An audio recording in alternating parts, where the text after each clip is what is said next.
வடலியில் காலை நேர பிரதான செய்திகள். முதலில் தலைப்புச் செய்திகள். யாழ்ப்பாணத்தில் பரவி வரும் இனம் தெரியாத காய்ச்சலால் உயிரிழந்தவர்களின் எண்ணிக்கை அதிகரிப்பு.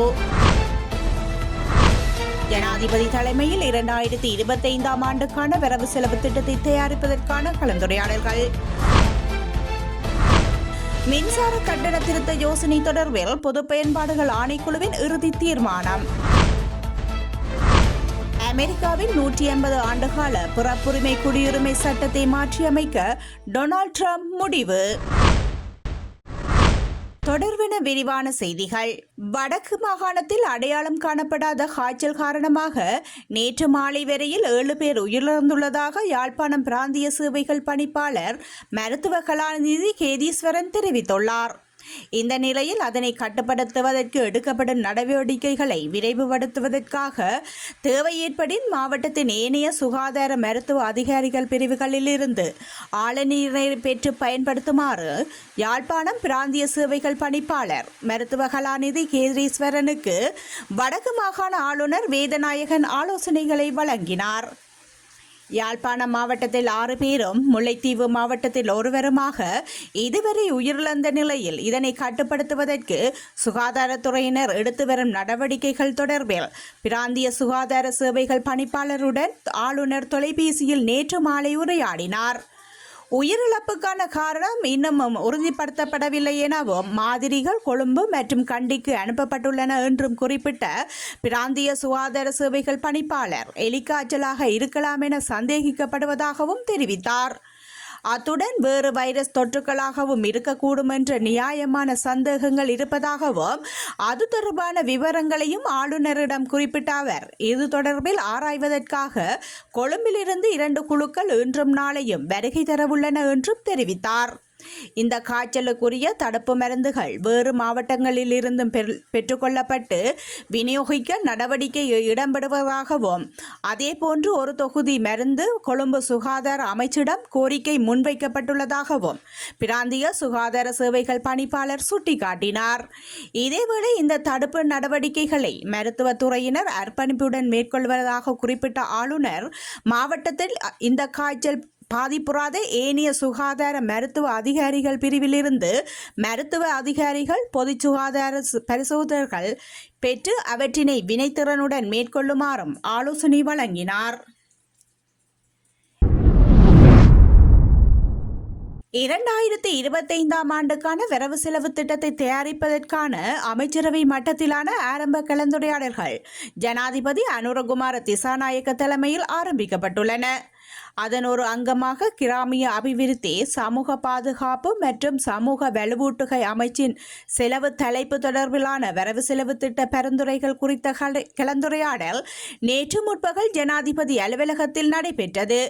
கிராமிய அபிவிருத்தி சமூக பாதுகாப்பு மற்றும் சமூக வலுவூட்டுகை அமைச்சர் கலாநிதி உபாலி பென்னிலகி, ஜனாதிபதியின் செயலாளர் கலாநிதி நந்திக குமாரநாயக்க, கிராமிய அபிவிருத்தி சமூக பாதுகாப்பு மற்றும் சமூக வலுவூட்டு அமைச்சின் செயலாளர் மலர்மதி கங்காதரன், நிதி அமைச்சின் செயலாளர் மஹிந்த ஸ்ரீவர்தன உட்பட அமைச்சுகளின் உயர் அதிகாரிகளும் இதன்போது கலந்து கொண்டிருந்தனர்.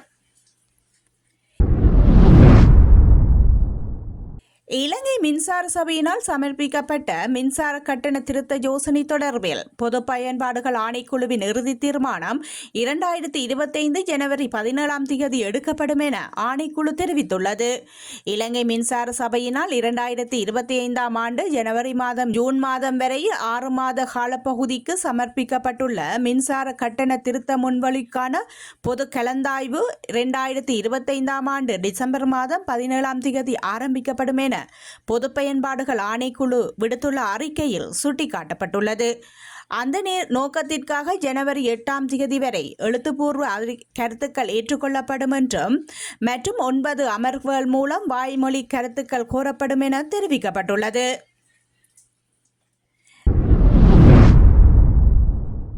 வருடாந்தம் 200 மில்லியன் தேங்காய்களை குரங்குகள் அளித்தமையே தேங்காய் விலை உயர்வுக்கு முக்கிய காரணம் என முன்னாள் விவசாய அமைச்சர் மஹிந்த அமரவீர தெரிவித்துள்ளார். கடந்த அரசாங்கத்தின் போது இந்த நிலைமையை கட்டுப்படுத்தும் வேலை திட்டமாக இலங்கையில் மீள் புல்வெளியை சீன மிருக காட்சிச்சாலைகளுக்கு அனுப்ப திட்டமிடப்பட்டதாகவும் முன்னாள் அமைச்சர் மேலும் குறிப்பிட்டுள்ளார். ஆனால் சுற்றுச்சூழல் ஆர்வலர்கள் நீதிமன்றத்துக்கு சென்று தடுத்து நிறுத்தி மரத்தில் புடவை கட்டுதல், தாள்களை தொங்க விடுதல், நிலத்தின் ஒரு பகுதியை மீண்டும் புல்வெளிக்கு விடுதல் போன்ற நடைமுறைக்கு மாறான தீர்வுகளை வழங்கினர். சீனாவுக்கு திருப்பி அனுப்ப இன்னும் வாய்ப்பு இருப்பதால் இந்த பிரேரணையை அமல்படுத்துமாறு அரசாங்கத்திடம் கோரிக்கை விடுபடுவதாகவும் அவர் கூறினார்.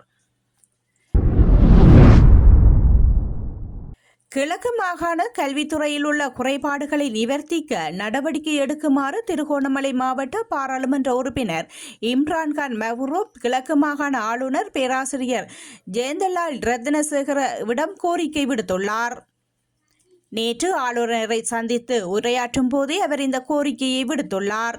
கிழக்கு மாகாண பாடசாலைகளில் பணிபுரியும் கல்வி மற்றும் கல்விசாரா ஊழியர்கள் வெளிநாட்டு விடுமுறை மற்றும் வெளிநாடுகளில் சமய யாத்திரைக்கு விண்ணப்பித்து அதற்கான அனுமதியை உரிய காலத்தில் வழங்கப்படாததால் பெரும் சிரமங்களை எதிர்நோக்கி வருவதாக எமது கவனத்திற்கு வரப்பட்டுள்ளது.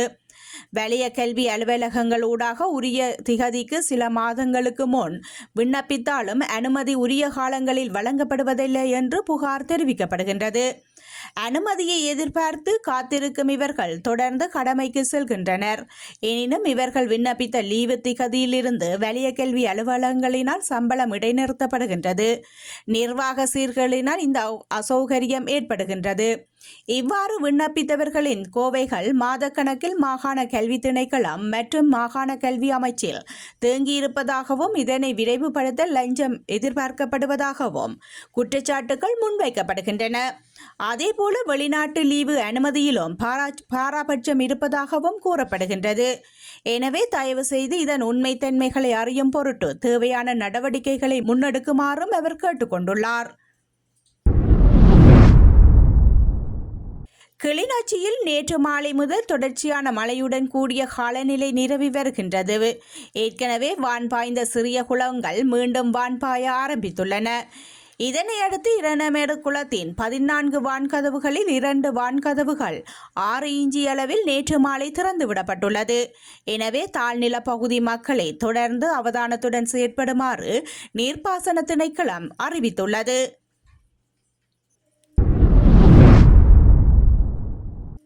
தமிழ்நாடு நாகப்பட்டினம் மீன்பிடி துறைமுகத்தில் இருந்து மீன்பிடிக்க சென்று கடந்த ஜூன் மாதம் 25ஆம் தேதி இலங்கை கடற்படையின் ரோந்து படகு மீது மீன்பிடி விசைப்படகு மோதியதில் கடற்படை வீரர் உயிரிழந்த தொடர்பாக 10 மீனவர்கள் மீது வழக்கு பதிவு செய்யப்பட்டு மெல்லாகம் நீதிமன்றத்தில் விசாரணைக்கு நடைபெற்று வந்தது. இந்த நிலையில் நேற்று வழக்கை விசாரித்த நீதிபதி சுபரஞ்சினி ஜெகநாதன் 9 மீனவர்களையும் நிபந்தனையுடன் விடுதலை செய்ய உத்தரவிட்டார். நாகை கடலில் மீன்பிடி விசைப்படகு மோதி ஏற்பட்ட விபத்தில் கடற்படை வீரர் உயிரிழந்ததால் அவரது குடும்பத்திற்கு 10 லட்சம் ரூபாய் இழப்பீடும், கடற்படை ரோந்து படகு சேதமடைந்ததால் 25 லட்சம் இழப்பீடும் என மொத்தமாக 35 லட்சம் ரூபாய் அபராத தொகையை படகு ஓட்டுநர் கட்ட வேண்டும் எனவும், அபராத தொகையை கட்ட தவறும் பட்சத்தில் படகு ஓட்டுநருக்கு ஓராண்டு சிறை தண்டனை விதிக்கப்படும் என நீதிபதி உத்தரவிட்டுள்ளார். இதையடுத்து விடுதலை செய்யப்பட்ட 9 மீனவர்களையும் மெரிகான சிறப்பு முகாமுக்கு அழைத்து செல்ல நடவடிக்கை மேற்கொள்ளப்பட்டுள்ளது. படகு ஓட்டுநர் மீண்டும் யாழ்ப்பாணம் சிறையில் தடுத்து வைக்கப்பட்டுள்ளார். புத்தக வெளியீட்டிற்கு விதிக்கப்பட்டுள்ள 15% வெட் வரியை விரைவில் நீக்குவதற்கு அரசாங்கம் நடவடிக்கை எடுக்க வேண்டும் என இலங்கை புத்தக வெளியீட்டாளர்கள் சங்கம் தெரிவித்துள்ளது. இது தொடர்பான பிரேரணையை அடுத்த வரவு செலவு திட்டத்திற்கு பரிந்துரைப்பதாக ஜனாதிபதி உறுதியளித்துள்ளதாக சங்கத்தின் செயலாளர் தினேஷ் குலதுங்க தெரிவித்தார். வெட் வரி காரணமாக ஏற்பட்டுள்ள விலை அதிகரிப்பால் புத்தகங்களின் விற்பனை 30% குறைந்துள்ளதாகவும் அவர் சுட்டிக்காட்டியுள்ளார்.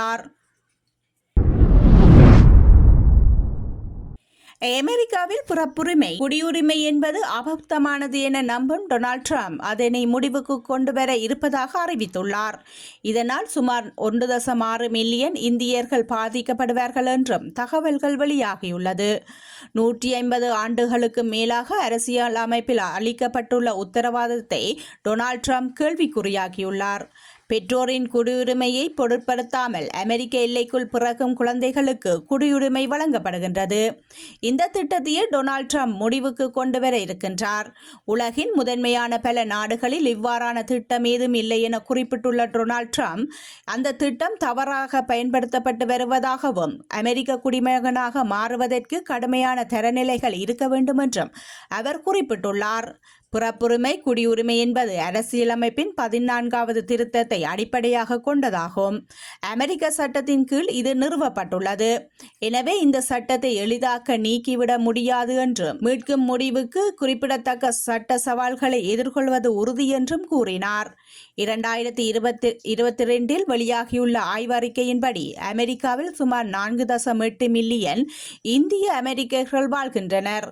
அதில் 34% அல்லது 1.6 மில்லியன் மக்கள் அமெரிக்காவில் பிறந்தவர்கள். தற்போதைய விதிகளின் அடிப்படையில் இவர்கள் அமெரிக்க குடிமக்கள். இந்த விதி நீக்கப்பட்டால் இந்த 1.6 மில்லியன் இந்தியர்களின் நிலை கேள்விக்குறியாகும். அமெரிக்க ஜனாதிபதியால் அரசியலமைப்பை திருத்த முடியாது, ஆனால் சிறப்பு ஆணை வெளியிடலாம். அப்படியான ஒரு ஆணை பிறப்பித்தால் அது 14வது திருத்தத்தை மீறுவதாக அமையும் என்றே கூறப்படுகின்றது. Thank you.